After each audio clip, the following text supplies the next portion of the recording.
शून्य का अनुभव या आत्मा का अनुभव क्या है? आप में से बहुत से लोग आत्म अनुभव की बात करते हैं कि सर ये बताइए कि आत्मा का अनुभव जब होता है या किसी व्यक्ति को जब आत्मज्ञान घटता है तो वो किस प्रकार की स्थिति होती है, कैसा अनुभव होता है। देखिए, संसार में सभी प्रकार के ज्ञान की व्याख्या की जा सकती है, परंतु बात अगर आत्मज्ञान की हो तो आत्मज्ञान का जो अनुभव है वह बताया ही नहीं जा सकता, क्योंकि आत्मज्ञान की स्थिति में अनुभव जैसा कुछ होता ही नहीं है। जैसे एक शब्द है शून्य, आप शून्य शब्द से ही समझ सकते हैं कि जो कुछ नहीं, जहां कुछ नहीं वहां अनुभव भी नहीं होगा। अरे भाई, आप क्या सोचते हैं कि आत्मा का अनुभव या कहूं आत्मज्ञान किसे होता है? आप कुछ सालों तक तपस्या करेंगे या ध्यान करेंगे तो आपके सातों चक्र खुलने के बाद जब आपको आत्म अनुभव होगा तो क्या आप किसी को कह पाएंगे? अरे पहली बात तो यह है कि आपको आत्म अनुभव होगा ही नहीं, क्योंकि आप यानी मैं जैसा वहां मौजूद ही नहीं होगा। संसार में जितने भी अनुभव होते हैं वो सभी अनुभव आपके मैं को होते हैं।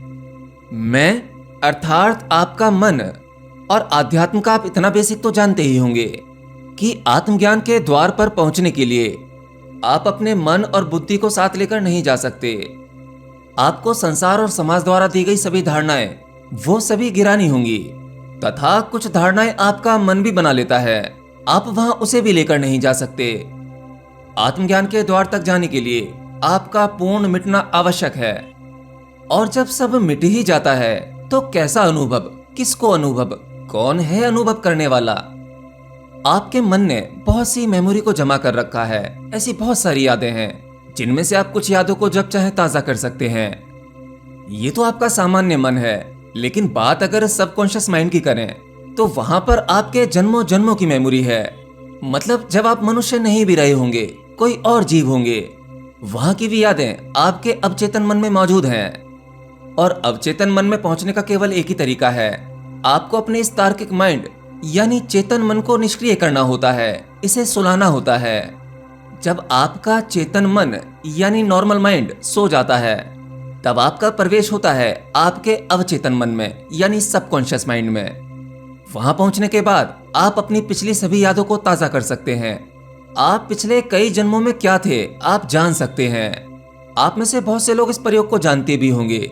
इसे कहते हैं जाति स्मरण का प्रयोग, जो भगवान बुद्ध द्वारा दिया गया था। लेकिन आत्मज्ञान इसके भी पार की अवस्था है। आत्मज्ञान होने के लिए आपको अपने अवचेतन मन यानी सबकॉन्शियस माइंड को भी पीछे छोड़ना होगा। हालांकि आपका सबकॉन्शियस माइंड एक ज्वालामुखी है जिसमें जबरदस्त शक्ति है। वहां तक पहुंचने के बाद व्यक्ति कुछ भी कर सकता है। आप जो भी सोच सकते हो वह सब कुछ हासिल कर सकते हो, परंतु आत्मज्ञान अवचेतन मन की शक्ति से नहीं किया जा सकता। आत्मज्ञान तक पहुंचने के लिए आपके सबकॉन्शियस माइंड को भी घुटने टेकने होंगे। अब जरा इसे ऐसे समझो, जब आपका चेतन मन यानी आपका सामान्य दिमाग, जहां पर आपके विचार आते हैं, आप सोचते हो, आप अपनी सभी मेमोरी को जमा करते हो, वह अनुपस्थित है। यानी जहां आप जो भी यादें रिकॉर्ड करते हैं, जो भी मेमोरी लिखते हैं, वह हार्ड डिस्क बंद हो गई है। और उसके बंद होते ही आप सबकॉन्शियस माइंड की शक्ति में चले जाते हैं, जो है तो अधिक पावरफुल, लेकिन वह भी सांसारिक है। और जब यह भी निष्क्रिय हो जाता है, इसके रिकॉर्ड करने की शक्ति, मेमोरी जमा करने की शक्ति, ये एब्सेंट हो जाती है। तब आपको बाद में जो घटेगा, जो अनुभव होंगे, वो अनुभव भला कहां रिकॉर्ड होंगे, जबकि आपके दोनों ही माइंड एब्सेंट हैं। मतलब जब आपका बाहरी सिस्टम और भीतरी सिस्टम सब कुछ निष्क्रिय हो जाता है, अनुपस्थित हो जाता है, तब जो रह जाता है वही शून्य है, और उसी के पार आत्मज्ञान है। से कहने का कोई उपाय नहीं, जिसका कोई भी अनुभव नहीं है, वह तो एक्सपीरियंस लेस है। अब आप कहोगे कि सर जो आत्मज्ञानी होते हैं वे इतना सारा ज्ञान कहां से देते हैं, उन्हें तो सब कुछ याद होता है। नहीं, जो असल में आत्मज्ञानी होता है वह खुद भी आत्मज्ञान नहीं दे सकता, उसका कोई अनुभव बता ही नहीं सकता।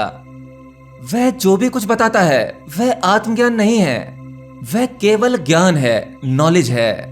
और यह इस प्रकार का सभी ज्ञान जो तथाकथित आत्मज्ञानी देते हैं वह केवल विज्ञान है, आध्यात्म का विज्ञान, सृष्टि की रचना का विज्ञान, मनुष्य के मन का विज्ञान, या फिर थोड़ा गहरा जाओगे तो मनुष्य के अवचेतन मन का विज्ञान। संसार में दिया जाने वाला सभी प्रकार का ज्ञान ये केवल मनुष्य के मन का ज्ञान है, और जो ज्ञान आपको आश्चर्यचकित कर देता है वह आपके गहरे मन का विज्ञान है, यानी आपके अवचेतन मन का, जिससे आप बहुत जल्दी प्रभावित हो जाते हो, इंप्रेस हो जाते हो। ज्ञानी पुरुष प्रयास तो बहुत करते हैं उस अनकहे को कहने का, लेकिन उसे कभी नहीं कह सकते। और जो आपको कुंडलिनी का ज्ञान दिया जाता है, जिसे हम 7 बिंदु 7 चक्र कहते हैं, या जो आपके 7 शरीर हैं या सूक्ष्म शरीर हैं, ये सभी ज्ञान विज्ञान तो नहीं पकड़ सकता, लेकिन यह हमें पता कैसे चला? इस ज्ञान का हमें पता लगा गहरी योग साधना में। परंतु इसे भी आत्मज्ञान समझने की भूल मत करना। मनुष्य ने अपने भीतर जाकर जाना कि ये जो शरीर में लिए घूम रहा हूं, असल में मैं केवल इतना शरीर नहीं हूं, मैं इसके अलावा भी कुछ और हूं। और इस ज्ञान को रिकॉर्ड करने की क्षमता आपके सबकॉन्शियस माइंड में होती है। जब आपके सबकॉन्शियस माइंड में आपके अपने 7 चक्र का या 7 शरीरों का ज्ञान हो जाता है, आप अपने भीतरी सूक्ष्म सिस्टम को समझने लगते हैं, तब ये सभी जानकारी आपका चेतन मन वहां से निकाल लेता है और इस ज्ञान को कहा जा सकता है। और अगर आप अपनी रचना के ही ज्ञान को आत्मज्ञान समझने लगें तो यह आपकी भूल है। अगर आप अपनी रचना को समझ गए तो आप इस सृष्टि की रचना को समझ सकते हैं। हालांकि इस प्रकार का ज्ञान आपको संसार में सर्वोपरि बना सकता है, परंतु इस सभी ज्ञान से आपको आत्मज्ञान होना संभव नहीं है, क्योंकि अक्सर साधक यहीं फंस जाता है। वो यहाँ पहुंचते ही गुरु बन जाता है और उसे जो ज्ञान मिला है वो ज्ञान समाज में बांटने लगता है, और ज्ञान बांटते बांटते उसमें सूक्ष्म अहंकार का जन्म हो जाता है, और ये ज्ञान ही उसके लिए रुकावट बन जाता है। और ये ज्ञान छोड़ने की हिम्मत लाखों करोड़ों में कोई अकेला एक विरला कर पाता है। मतलब आप वहां ज्ञान लेकर भी नहीं जा सकते, ज्ञान भी छोड़ना होगा, तभी केवल आत्मज्ञान ही बचेगा। ज्ञान का गिरना भी अति आवश्यक है। आत्मज्ञान की राह पर आपको कुछ धारणाएं होंगी, जैसे मैं ज्ञानी हूं, मैं कुछ जानता हूं। अपने को ज्ञानी मानना या ऐसा भाव रखना कि मैं कुछ जानता हूं, यही उस अनजाने को जानने से रोकता है।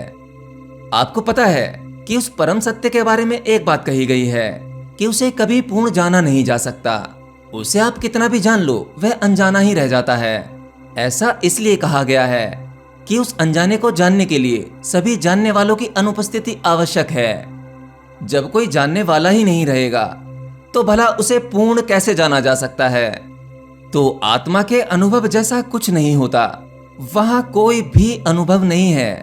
अगर वह अनुभव करने के लिए आप ललचा रहे हैं तो आप अपना ये भ्रम तोड़ दो कि वहां पर आपको कोई अनुभव होगा, क्योंकि आप जितने भी अनुभव करते हैं या इस संसार में जो भी अनुभव किए जा सकते हैं, वे सभी अनुभव आपके मन, बुद्धि और अवचेतन मन के हैं, जिन्हें लेकर आप आत्मज्ञान तक नहीं पहुंच सकते। होपफुली आपको आपके प्रश्न का जवाब मिल गया होगा। और अगर आपको मेरी बात थोड़ी भी समझ में आई हो तो हमारी वीडियोस को ज्यादा से ज्यादा शेयर किया कीजिए, क्योंकि जब तक लोगों के भ्रम नहीं टूटेंगे वह ऐसे ही अंधकार में जीते रहेंगे और अंधविश्वास फैलता रहेगा। तो आपको हमारी वीडियोस को शेयर करना चाहिए, इससे आपकी नॉलेज भी बढ़ेगी। आप सोच रहे होंगे कि वीडियो शेयर करने से आपकी नॉलेज कैसे बढ़ेगी, तो इसका जवाब भी मैं आगे किसी वीडियो में दे दूंगा।